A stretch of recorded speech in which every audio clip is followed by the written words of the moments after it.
Card recent এবং আজকের মধ্যে আইডি কার্ড পাওয়ার পরে আইডি কার্ডটা কপি হওয়ার সুযোগ আছে, কারণ এখানে কোনো কার্ড আপনার মার্কেট নাই।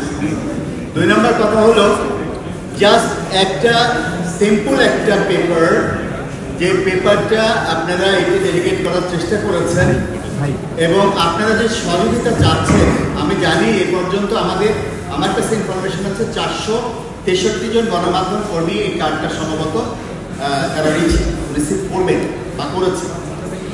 তো এই যে কার্ডের যে অবস্থা, এই কার্ডটা কি কপি হওয়ার সুযোগ আছে যদি না দেখেন? না।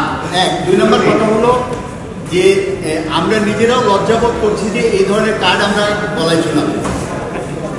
হ্যাঁ, তো ধন্যবাদ জানাই, আপনারা অনেক কষ্ট করেছেন, বাট যে কার্ডের যে ম্যাচুরিটি বা কার্ডের যে কোয়ালিটি, এটা আসলে সোটা